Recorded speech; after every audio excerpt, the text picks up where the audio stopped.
Welcome to Politics Done Right. I am your host, Egberto Willies. This is a progressive program that will take the mystery out of politics. This is the program that will encourage you to make sure government becomes we the people. Whether you are liberal, progressive, conservative, or otherwise, you get to air your point of view. We are an independent media outlet that, unlike mainstream media beholden to corporations, we only owe allegiance to you. Remember, you can also send me a tweet at EGBERTOWILLIES. That is at Egberto Willies. Let us engage. It is Politics Done Right.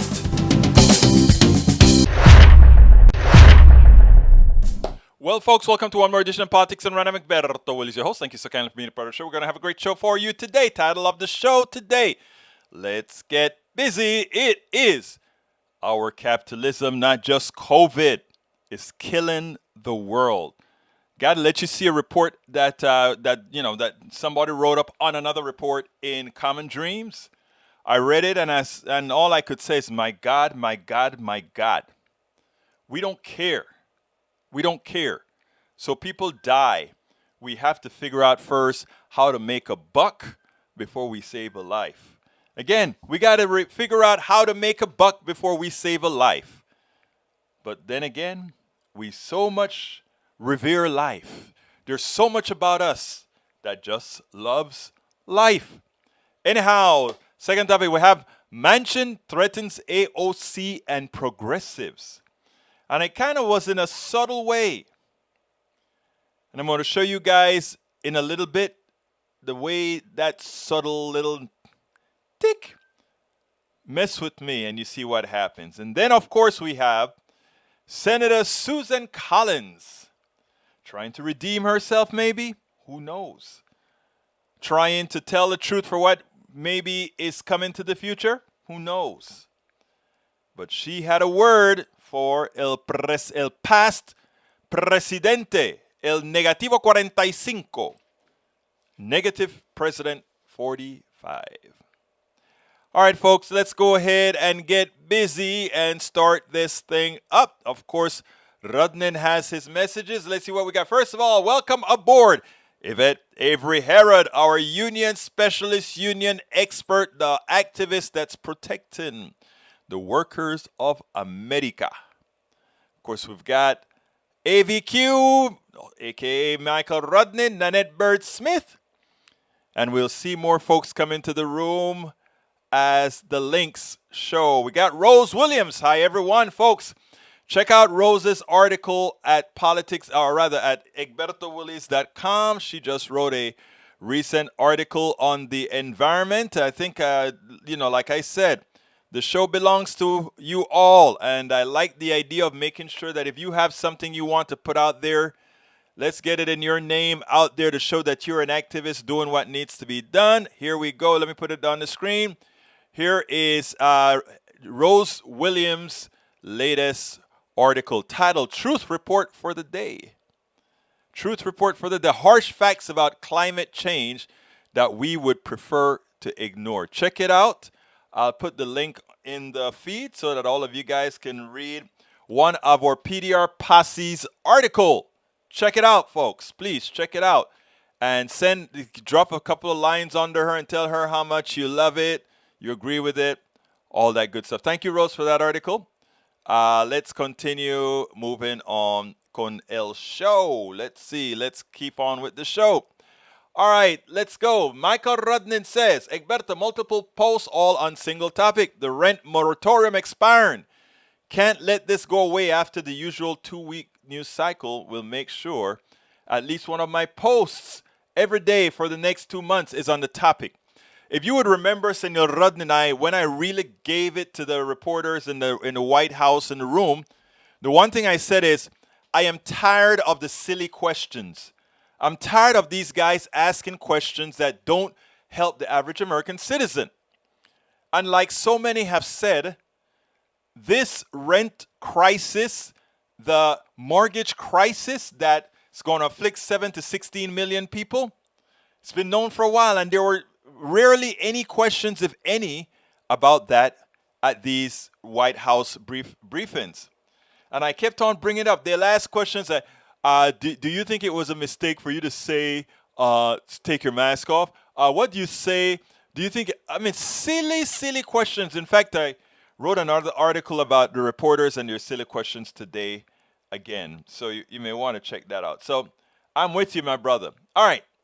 House fails to extend eviction moratorium ahead of 6-week recess.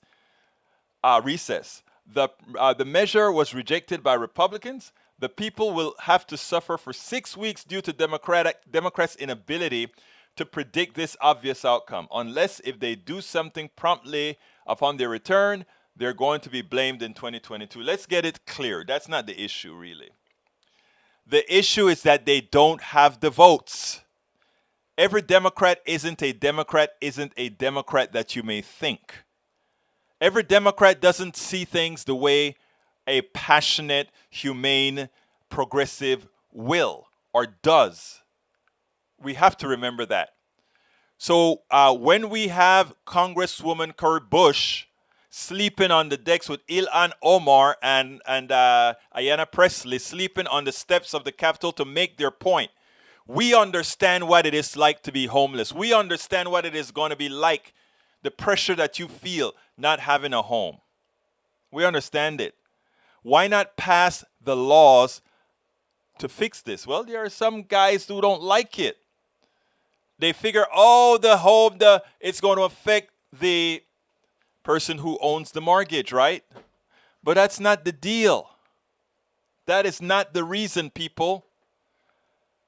Because a lot of these states already have the money. They just need some rules that's going to force them to spend it so that they don't hold on to it to give it to their friends. $46 billion out there. $46 billion. Only $3 billion spent so far. You wonder why they're holding on to that money? Think about it. Think about it. All right, House fails to, I read that one. Down the drain. Millions of face eviction after Biden lets protection expire. The federal eviction moratorium.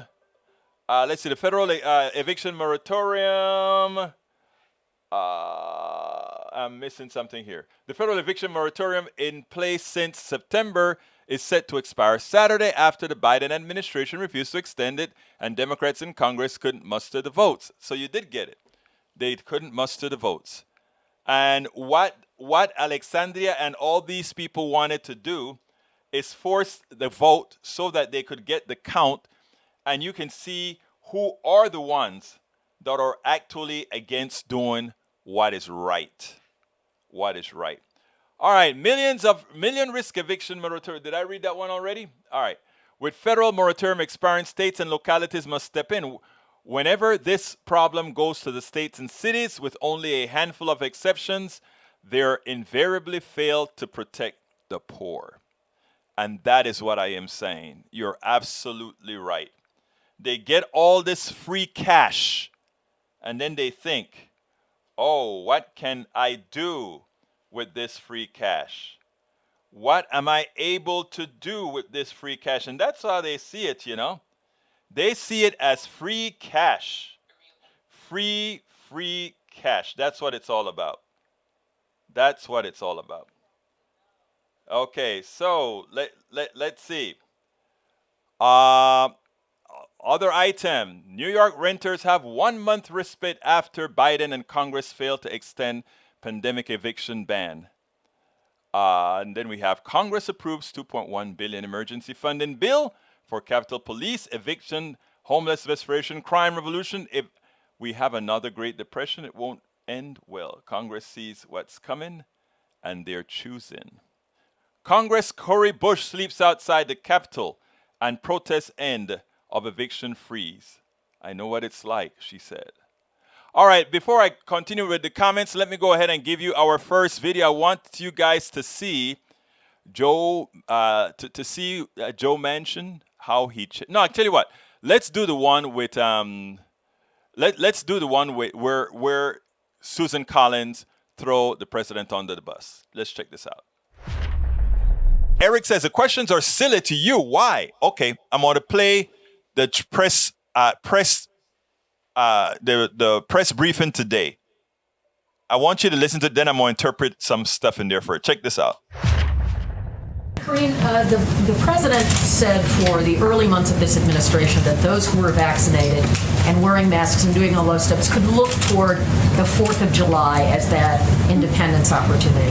We now know the CDC is basing some of this new science on a 4th of July party that happened in Massachusetts where the Delta variant was predominant. We saw that vaccinated people were passing it and so forth. Does this give the president pause about making recommendations about what the public can do? Because he encouraged people who were vaccinated to gather on the 4th of July. A group that did so is now sort of the poster example for the CDC of what can happen with this variant. I mean, Kelly, the president has always said he's going to follow the science and he's going to listen to public health experts. That's what we do, right? That's why we are all following the CDC guidance on masking. And so that's our North Star, as Jen has said earlier this week. Look, the job of all of us in this room is to communicate the truth about where we are in the pandemic. And this is something the president has said from day one, and also highlight how we can get out of this pandemic. So the vaccines work, that's the truth. We know masks work, that's the truth. They save lives and prevent spread of this dangerous Delta variant. So we need to help in communicating the actions we are telling the American people to take and getting vaccinated and wearing a mask. If you're in an area where there's lots of virus circulating, it's more contagious, you have to wear a mask. Part of this is also in terms of getting information out. Like, why are the doctors not here in the briefing room to take our questions? Why have we not had a COVID briefing? When we got some update from Dr. Walensky, that was a phone briefing, provides information, but the public is eager to know more about what the Delta variant can do. You know what, Kelly, I would argue that we had the President of the United States speak to this yesterday. He gave a more than 30-minute speech about where we are as a country. I mean, he is a trusted voice. He's the leader of our country. No, but we heard from him, right? We heard from the president yesterday. We heard from the president about the Delta variant and vaccinations in general the day before yesterday when he was in Pennsylvania, when he was supposed to talk about Buy American, which he did, but he led off talking about the vaccinations. We have had our doctors on your networks, on many of the networks that are here, talking, probably all of them, talking about the Delta variant all throughout these last couple of days. So they have been out there, they have been talking about it, and yeah, we heard directly from Dr. Lewinsky herself.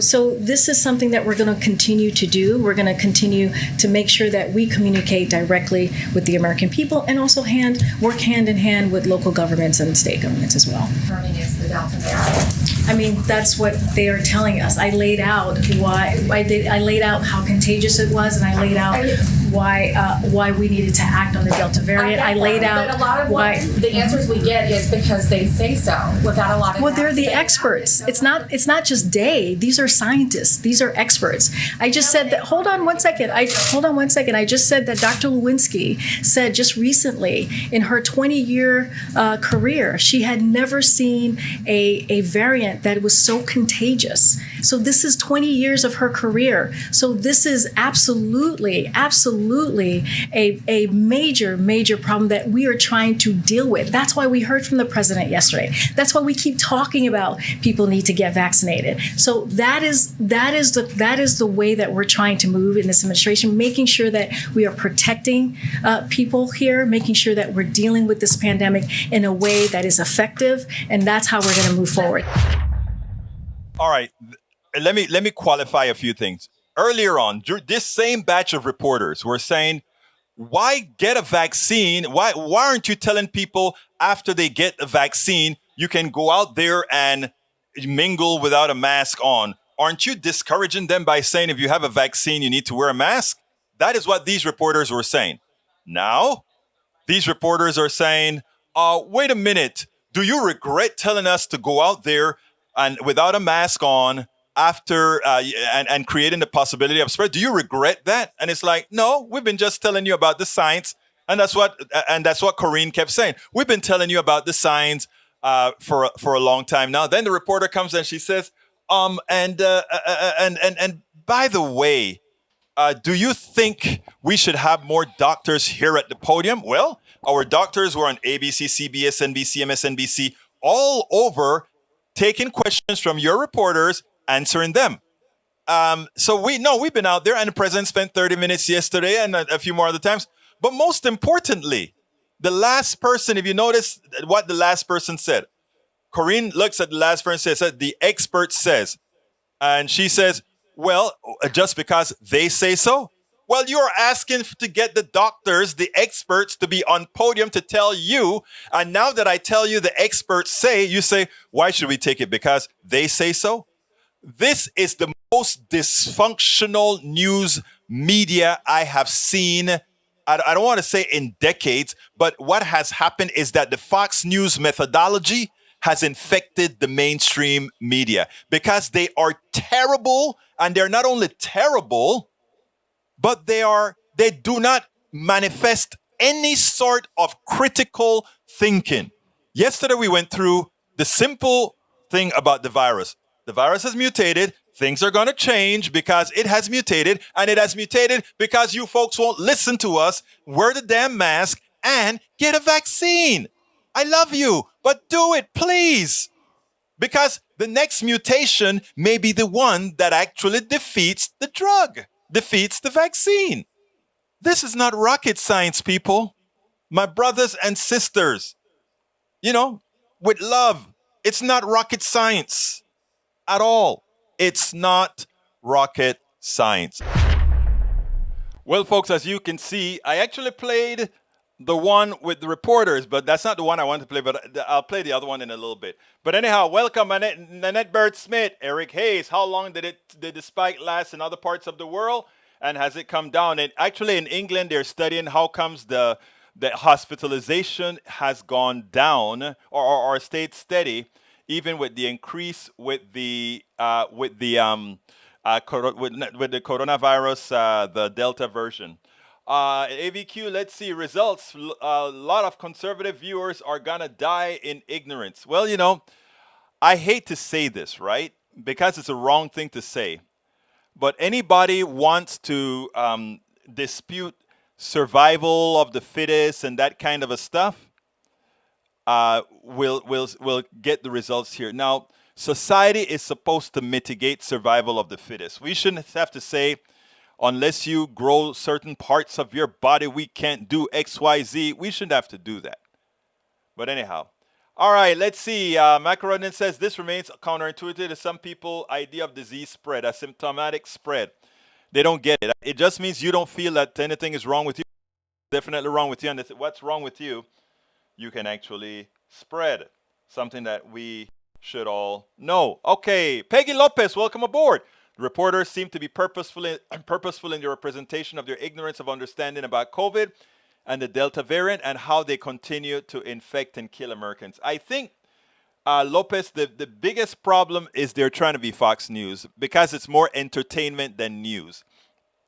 And what gets them a click or whatever is if they say something that's a gotcha. So I think they're looking for that gotcha moment, Let's see what else. Symptomatic spread, the problem that, let's go back here. All right. Duck That Quacks, welcome aboard. Maywood, welcome aboard. I got you. Courtney, the SLP, welcome aboard. Thank you for being here. All right, let's go ahead and continue that video that I really wanted to show you. And this is with Susan Collins and how Susan Collins dealt or spoke about Donald Trump. Is President Trump starting to lose his clout? He lost a seat in Texas where he said, go ahead and vote for this woman. She lost. He told the senators they're wimps if they try to pass that new infrastructure bill. Immediately after saying that, they said, we have an agreement. And now we have Susan Collins going on national TV. And even though she has already said that Donald Trump is kind of culpable for January 6th, she did not mince her words this time around, as she made it really clear who is responsible for January 6th. Check this out. Normally, if you have a select committee, the minority leader and the speaker get to pick the members. Yeah, I mean, just to The reason she did that is because at least two of the members McCarthy picked to be on the committee are election liars, one of whom, Jim Jordan, is possibly even a material witness. He spoke with Trump that day. Well, there were many communications with President Trump that day. And look, as you know, I believe that that while the rioters are primarily responsible for what happened, there's no doubt in my mind that President Trump helped instigate and motivate the rioters. And that's one reason I voted to impeach him. The hallmark of our democracy is the peaceful transfer of power. And for anyone, the rioters, the president, anyone, to try to interfere with the electoral college count is completely unacceptable. Now tell me, I don't think you can get much clearer than that. And I think if Trump still had the power that he has, and as much as Susan Collins still have, I think, 5 more years left on her to be reelected if she so chooses, Republicans have been very, very careful in going up against Donald Trump. But I think he may be losing his muster. So in as much as he still have big support in the Republican Party, I think that's going to wane, and I think that's going to wane pretty fast. And I think what the DOJ also has in store for him is forthcoming. We'll see. Mark my word. Yeah, Rose Williams, yeah, the reporters like to talk around in circles. And again, I don't think it's because they don't know. I think it's generally very much orchestrated. Anyhow, Eric Hayes, does that mean it will last and come down eventually? I don't know. As far as the virus is concerned, I don't know if the virus is when it mutates, if it's gonna get better or worse. It can mutate and get more infective, more destructive, or it could mutate itself into something that just doesn't work anymore. That's the thing about mutation. You never know. Unfortunately, a lot of times the directionality of mutation is to get around the things that caused it harm. And, you know, that's why AIDS and all of those kinds of things last so long, because every time you find something to fight it, it finds a way to get around it. Because it says, you've been trying to get my spike protein. I'll create a different sort of protein from now on. I don't know what the mechanism is of life that allows the things to do that. But the thing about it is you cannot assume that because in Britain it went down, that it'll go down here, because Britain has something that we don't have. One, they have universal health care, which means people can get caught and taken care of quickly. Número dos, they have a higher vaccination rate, which means they are pretty damn close to herd immunity. And that two combinations is huge in preventing fatal spread. Because somebody gets sick there, they don't have to worry about, if I miss work, what happens? If I go to the hospital, I'll be broke. They don't answer questions like that. So when they're sick, they go to the doctor so that it can be mitigated quickly. Those are some of the benefits that a system that takes care of people, a humane system, has over one that we have. We ask people to work sick, work hard, do whatever you can, because we've got to feed the beast, the shareholders, the executives. That's who we are. Remember, folks, that's who we are. We're going to talk about that later on. John Hopkins data worldwide daily cases and deaths are up again. Looks like the start of another wave. It is the start of another wave. If the infrastructure bill doesn't address global warming, Democratic progressives are going to torpedo the bill for that failing. It'll have some stuff in there to placate them. Look, if they get $3.5 trillion, progressives are taking it, because it's going to be a lot of money to do a lot that we want. And as we elect more progressives, we can do better. That's why I want to give a shout out to Nina Turner in Ohio. Nina Turner's running tomorrow in Ohio. All my Ohio listeners, make sure go vote if you are in Nina Turner's district, and go elect Nina Turner over the the person that the establishment wants to put in there. Nina Turner should be the progressive elected, in my humble opinion. Okay, I hope you're not mocking the way Susan Collins is speaking, Eric Hayes. I hope that's not what that question means. I think she has an interesting way of speaking, but, you know, everybody have their impediments, if you will. The Duck That Quack says it's unacceptable, indictable. Nope. Jessica Taylor, welcome aboard. Eric Hayes says, are we saying that COVID will go away 100%? Probably not. How about we quit letting scientists play God? Okay. You sound like the reporters, Eric. Are you anti-science? It's not that scientists are playing God. It's scientists are telling us things we don't know. Unlike a preacher who tells you things that in general he pulls out of you know where. And a lot of people believe that. Amazing, right? All right. Jessica Taylor says, this vaccinated or not, which is why masking is still needed. Exactly. The Duck That Quacks. Mutation is 99% bad. I've never heard of a positive leaning mutation, but if you say so, I'll accept it as remote possibility.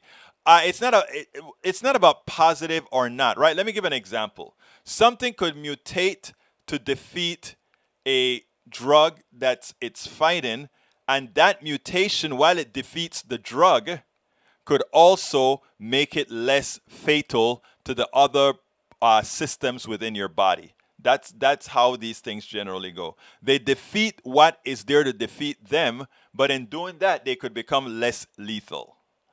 Eric Hayes says, how can we listen to science saying that we are doomed via climate change, which is seen now, but we also listen to some of the same that play with viruses?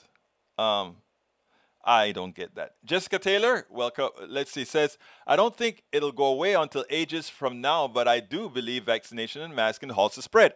And you know what, Jessica, it is, and this is where science comes in, right? It's not like we don't know this. We had eradicated, I think, smallpox. In fact, I don't think you have to take a smallpox vaccine anymore because it's been, as far as most are concerned, it's been eradicated. Same applies to some measles, etc. until, you know, those non-vaxxers started. But that's how it goes. Actually, make viruses more potent is playing with fire. Who's making the viruses more potent? I don't know who's doing that. Eric Hayes, we got less than 10 years to properly address global warming with a World War II law effort, or, yeah, we're doomed in 30 years. Conservatives don't seem to understand how to plan for the future and don't seem to understand what we need to conserve the environment for future generations. The truth about it is they don't care. It's just about today.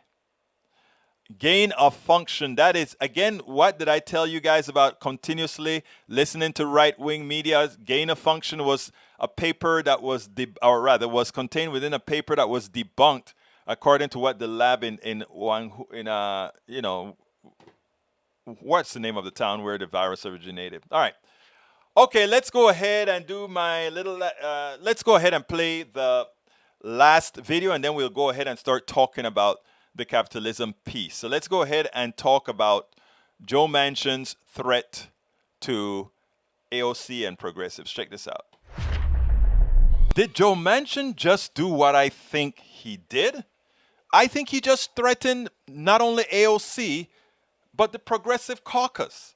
In other words, he's saying, pass this bipartisan bill irrespective of whether we decide to go with the $3.5 trillion reconciliation bill, which, of course, there are things in it he says, I do want. I see the importance for all of those things, but we have to think about the deficit. We have to think about, is it paid for?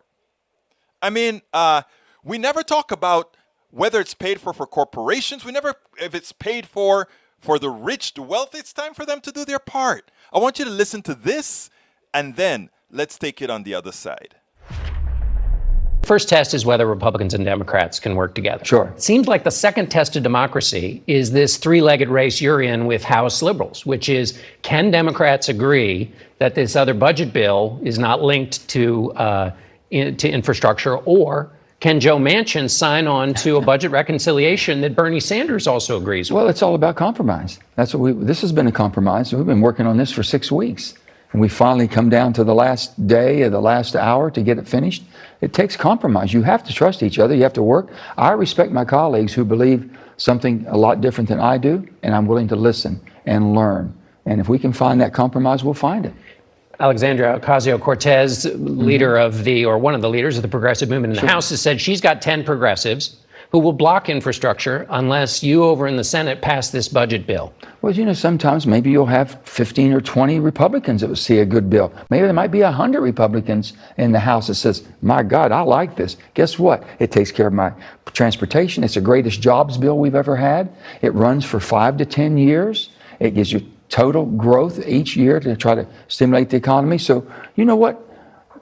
Everybody had that was the Hastert. Remember the Hastert rule? Sure. Only Republicans could vote. That's crazy. I'd take a win whenever I can get it. Yeah. Well, now you're advising Nancy Pelosi. No, I'm not. No, I'm not. Now, unfortunately, Brother Manchin is right.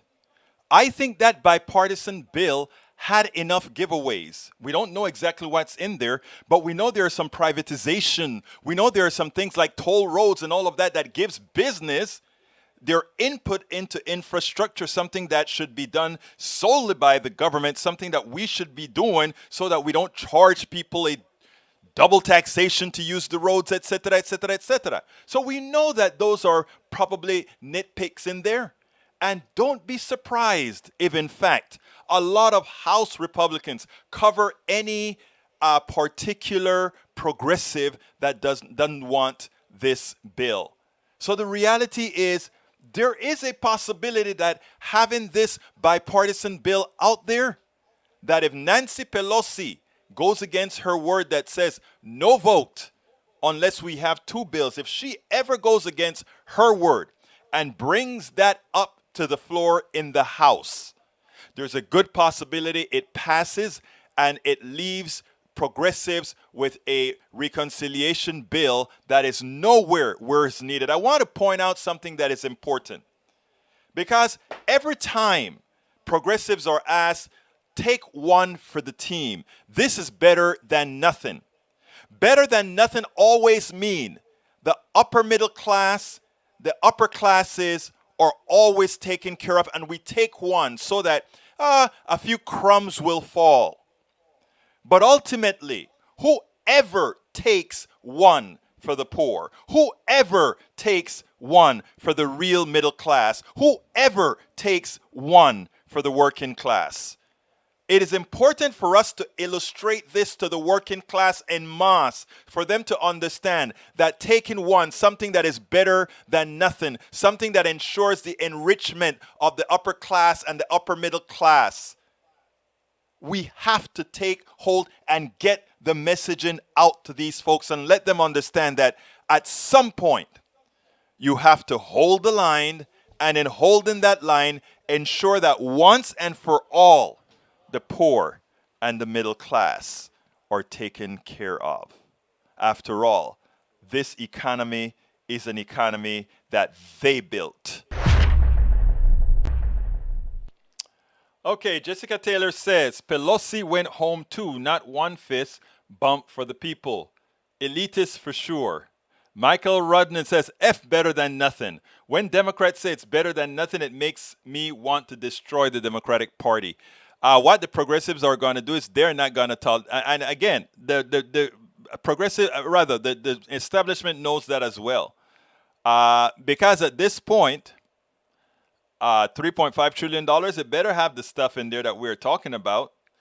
Eric Hayes have till 2022 to take one for the team.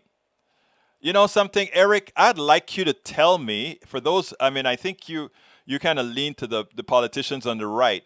What have they done for you lately? What have they done to make your life better? The clown for sure. Okay, let me tell you, Bruce, why they didn't pass the bill. They didn't pass the bill because there are Democrats in certain districts with homeowners and renter or the owner of real estates that own them, tell them, you got to stop this moratorium. A lot of people that are not paying their rent can actually pay their rent. And by the way, let's be frank here. There are people who can afford to pay their rent that this moratorium came and they used as an excuse really for not paying their rent. All those things can be mitigated. But for that person who's going to be thrown out of their home, period, that cannot be mitigated. And there are a lot of those. And with mortgages, etc., there are a lot of those that need mitigation. Real quickly, my ask, folks, if you are on YouTube, please click that join button. Please become a new member of our PDR posse. We could use you right this minute to continue helping us do what we need to do to keep the message out. You can also get one of our cups. If you take a look at the cup designed by Bridge MCP, one of our leaders in the PDR posse, you can get that cup at this link here that I'm putting inside of the link. Get one of our cups and have it shipped out to you with that nice stuff drinking that says, yes, you believe in uniting the country. You believe in all that is right. All that is right. Okay, you can also support us by going to our support link, politicsdoneright.com/support. It gives you the option, it gives you many options that says, this is how I can support a streaming media that's doing its work to mutually enlighten folks so that we can really start electing the people who do us well, who go out there and pass the policies that we need, who go out there and do all the things that we have asked them to do. So folks, please go ahead and remember to support us at politicsdoneright.com/support. Now, if you notice next to my image, I always have the books that I've written. You can go ahead and go to politicsdoneright.com/books, politicsdoneright.com/books. And I tell you, we finally put it as a series. I don't have it linked up in here yet, but you can also get the book as a series. All right. Let's continue with the topic at hand. And remember what I called the show today. Today I called the show Capitalism, not just COVID, killing the world. And that sounds harsh, especially for those of you who think, oh, we're a capitalist country. We are the best in the world. Capitalism, democracy. There is nothing about democracy and capitalism having anything in common. They are mutually exclusive. America is a capitalist country. So is China. All a capitalist country says is you can capitalize services and the production of products. All right? That's it.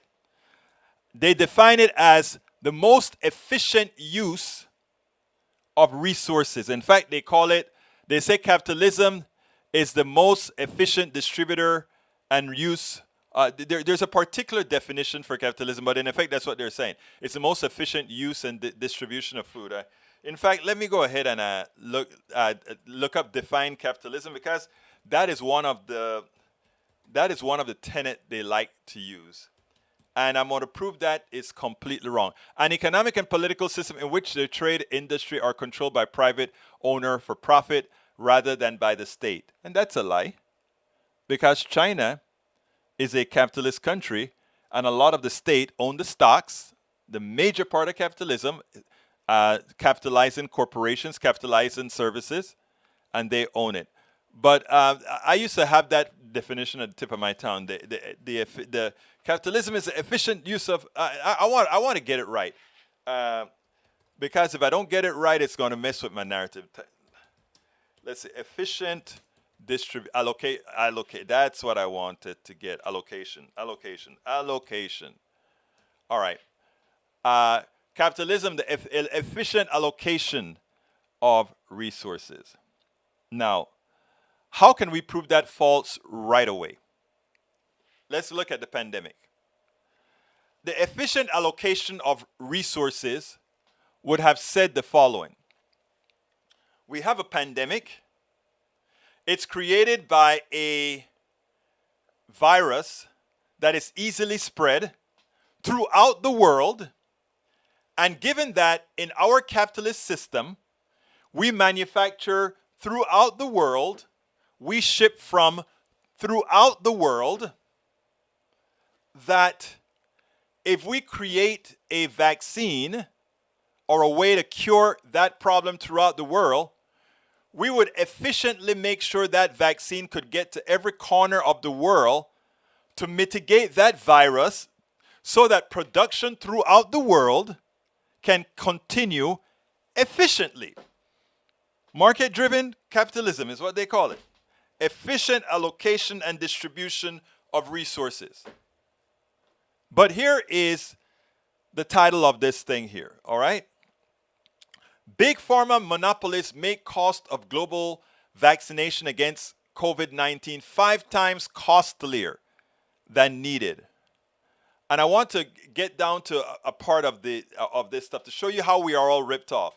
You know, we all say, "Hey, go get your vaccine, go get your COVID vaccine. It's free." The darn COVID vaccine is not free. It means taxpayers are paying for the COVID vaccine. And who are the taxpayers? We are. In effect, we want Medicare for all like that as well. Taxpayers put all their money into one pot. And those who get sick, we go ahead and we put let me see if I can put that on the screen right then, see what it's all about first. All right, so that's the deal. I can't read that, but I'll check it out in a minute. But here's the thing, folks. So I'm going to read at the top of the article. Pharmaceutical corporations, vaccine monopolists are increasing the cost of inoculating the world's population against COVID-19 by as much as 500%. A briefing paper published Thursday revealed, underscoring what public health advocates say is needed for people's vaccine. The paper, authored by the People's Vaccine Alliance and entitled The Great Vaccine Robbery, shows that Pfizer, BioNTech, and Moderna are charging governments as much as $41 billion more for their vaccines than the cost of production. Colombia, for example, has been paying twice as much as the United States for Moderna vaccines, and the country has potentially been overcharged by as much as $375 million for Moderna and Pfizer-BioNTech doses combined. The report's authors analyze how mRNA-type vaccines like those sold by Moderna and Pfizer-BioNTech are made. The vaccines, which were created with the help of billions of dollars in public funding, could be produced as cheaply as, guess what, people? $1.20 per dose. $1.20 per dose for the vaccine. And we are charged billions. And we are not, and the billions that we are charged is such an overcharge, they could afford to vaccinate the rest of the world. Look, let's look at the population of the world. Let's call the population of the world $8 billion for argument's sake. 8 billion people for argument's sake. Just for argument's sake, I think it's 7-point-something billion dollars. 7-point-something billion people in the world. Let's call it 8 billion people. And let's say the vaccine, when you include shipping and all of that, instead of $1.20, costs $2 a dosage. Let's just say that. And let's just say that though that didn't include syringe and everything, even though I think it does include that. But let's just say it didn't include syringes and all of that. Let's add another $2 for syringes. So that's $4 per dosage, right? And there are 8 billion people on this planet, let's say.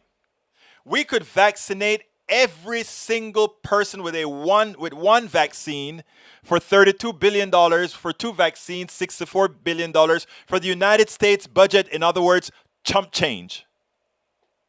Chump change. What is stopping us from doing that? What is it that is stopping us from doing that? $64 billion max. What is stopping us from doing that? The economic system says we can't just go ahead and tell these companies that are manufacturing these products to give them away at cost plus. We can't do that. It's whatever the market will bear.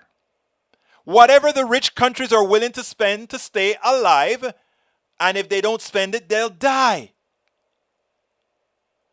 Understand the concept, understand the evil. Remember, we have the technology, we have the capacity, we have everything to make all the vaccine necessary for the entire world now. Everything. But our economic system, which depends on private manufacturers making a profit at all costs and charging whatever the market will bear, because they can do that, our economic system says that, we will have a pandemic that will last indefinitely. We could go around the world and vaccine everybody who wants a vaccine, and then put those who don't want the vaccine, quarantine them and say, if you want to be in society, you have to ensure you can't infect the rest of us in society. We would eliminate this thing. But our greed, our economic system, our dishonesty, and the inherent evil of the few on the top are responsible for this pandemic. You all have to realize it. The capitalist argument at best might be the wealthy countries can get the vaccine first because they paid for the R&D, but we have a surplus now, yet poor countries aren't getting that excess supply. Because somebody is waiting to see how best can we maximize inoculating the rest of the world for a profit. People, understand what is happening here. Everything that you see on TV is a farce when it comes to we can't afford this or we can't afford that. That's the farce. The reality is we have an economic system unable to handle the ills of today. We have an economic system unable to handle the needs of most today. And for us to just throw our hands up and say, we have the best system in the world. There's nothing better than capitalism. It is so great. So we've created so much riches. How much have been done under the name of this economic system? How dare you try to modify it in such a manner that it is more humane when it has created so much riches? For a few, so much riches. And you talk against it. They want to call you a communist. No. We want an economic system that works for everybody. We want an economic system that says you are human and you matter. And this isn't a you matter for the sake of you mattering. When we talk about third world countries, we talk about third world countries as if they are less than. We forget that the bananas we eat comes from a lot of these Central American countries with people who are picking them and doing good things with them. We forget that the diamonds we have come from slave labor in South Africa or Biao or one of these countries in Africa. We forget that the bauxite we use for aluminum comes from places like Jamaica and other places where people work for little labor and we get the spoils. Our economic system, mostly the people at the top get the spoils. But it's the most efficient system. The question is, efficient system for whom? Hey, Gil Cass, thank you so kindly. We just got a new PDR posse member in Gil Cass. Thank you so kindly, Gil. I'm going to try to get you up on the screen right now because I cannot live with myself if I don't credit you wonderful people who continue to make us a reality, who continue to make sure that we can survive as an entity. Love you, appreciate you for what you're doing to make sure we can continue doing what we're doing to inform America. See, because the truth is most Americans don't see it that way, right? They tell you the glory, glory, hallelujah story. Oh, everything is good. I'm a fanatic now of this program called Aerial America. And the one thing that I find so astounding about Aerial America, that one thing, here you go, Gail Cass, there you are, my friend, on the screen. Here's what what I find interesting about Air America, and then I won't get back on subject, but this is very important. On Air America, they're doing one state at a time. So they talk about Florida, they talk about the Dakotas, they talk about Oklahoma, they talk about, and it was amazing that our westward move from colonizing the East Coast and dumping all the natives there, they constantly talk about, oh, they took the land, and it's just so matter of fact, right? It was the natives' land, and they fought, and they took it away, and then we got a big town out of it, and they talk about a great leader that came into a town that was taken away by force from somebody. Okay, fine. Conquer happens in every culture, right? But when we look across the world, other countries doing that, Russia went into Ukraine and said, hey, this is ours, man. This is ours. And they give historical reasons, whatever, and we go berserk. How could you possibly invade the Ukraine? How could you possibly invade Georgia? How could you do that? Our hands are not clean. We can't go out there and tell people, oh, you can't do that. When our constancy is to take, and take. And the thing about it is, it's not only taken from foreigners, right? It's taken from us all.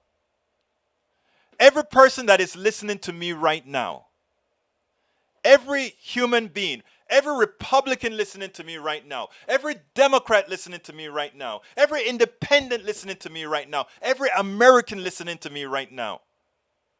Here's the truth. Our economic system screws most of you. Period. And it's not that these people are bad. It's not that the people that are on top are bad. It is just what we've learned. I heard something from a reverend yesterday. This church here in Houston. What is his name? Pastor Olson. I like Olson. I mean, he's not a real pastor, I don't think. I think he's mostly like a motivational speaker. I love the guy because he gives some good motivational speech. And yesterday, I watched him after I do all the morning shows. Then I document the morning shows. I blog the morning shows. And then he comes on. And while I'm blogging the last show, which is this week, he's on. And I'm listening to him. And he usually has some great stories, right? And he gave the story of the 5 monkeys that I hadn't heard before. Evidently, people have heard about it before. I hadn't heard of it before. And it goes like this. First of all, let me qualify this. It's based off of an experiment, but it takes liberties with the experiment. But I'm going to take the one that takes liberties with the experiment. There are 5 monkeys in a cage, right? One monkey. There's a banana hanging at a string. Bananas hanging in strings and a ladder to get the bananas. The monkeys climb up the ladder to get the banana, and then they are doused with cold water. So they run and they hide. Another one of the 5 monkeys go up to get the banana, doused with water. But every time one monkey goes up to get a banana, all 5 monkeys get doused with cold water. So when that 5th monkey tried to get up and go and get the banana, the other 4 monkeys went and grabbed him. They went and grabbed him. They don't want him to get the banana because all of them are going to get doused with water. So the experimenter keeps taking out one of the originals and putting a new monkey in there. And every time that new monkey goes up to get a banana, the others pull them down. By the time they start rotating monkeys, all the original monkeys are gone. All the original monkeys are gone. What is left is the action of what they did. In other words, that last new monkey that came in, jumped up on that ladder, and as soon as he tries to jump up on the ladder, the other monkeys pulled him down. None of those 4 monkeys were ever wet. They never got wet. Okay? They just knew the action that you don't go and mess with that ladder because something happens. That is how we are with our economic system. The guys who created this economic system created it for them, and we lived through it. And we continue to live through these things as if it's the only way. And it is the only way because it has always been like that. And until we learn in our minds, until we tell ourselves, things don't have to, if you're looking at things right now and people are hurting and others are struggling, if you are looking at that and saying, well, that's just how things are, then we are more like those monkeys who don't know exactly why they're pulling that guy down from the ladder who's trying to get fed from the bananas. We're just like those monkeys. We are not critically thinking. One of the important things about teaching critical race theory, every kind of theory, is it doesn't allow you to buy the fallacies. It allows you to look at how things are. It allows you to start thinking things through. It prevents us from stagnating. And one of the things that I hope, that I implore on all of us, that I want to do with this program, is ask all of us not to take anything anybody says at face value, not even me. Critically think things through. I've done pieces on what the market can bear, how our system works, how it hurts people, and how we can mitigate it. And by the way, I talk about mitigation of that in my book, How to Make America Utopia. Get the trio. The trio is all we can get the entire trio now. Folks, please join us. Please join Gil Cass and hit that join button. Become a new PDR Posse member. We need you. We need 1,000 of you. Please go ahead and click that. Become a Posse member. And remember, most of all, let's critical think. I can't get all these things onto the screen. I want to get Rudnin stuff onto the screen real quick before I go. I know it's about beyond time, but I'm going to put what he wants on the screen real quickly because I always promise that this is y'all's show. There we go. Where is it at? Come on, show. Come on. Put that on there before I leave. There we go. There you go for Rudnin, what Rudnin says, off the charts. So, folks, what I'd like you to do before we end the show today is ask yourself the question, why do we always think we must conform? Why must we conform? We don't have to. And the way we don't is we build communities. This is a community right here. All of you that are listening to me today, this is a community. Let's see if I can get it bigger for you. That it just happens to be what you gave me, sir. That's as big as I can get it right now. So, folks, it is a community. Let's build our community here. And each of you, let's build intersecting communities. Let's build intersecting geometric communities, meaning it expands geometrically. And that is how we win the battle. My name is Egberto Willies. Please remember to support us at politicsdoneright.com/support. politicsdoneright.com/support. Get our books, please, and get our books at, I lost my books here.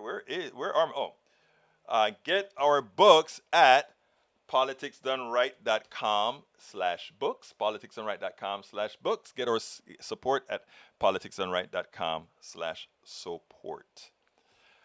My name is Egberto Willies. This is Politics Done Right, and you know how I end this baby. I am what? Out!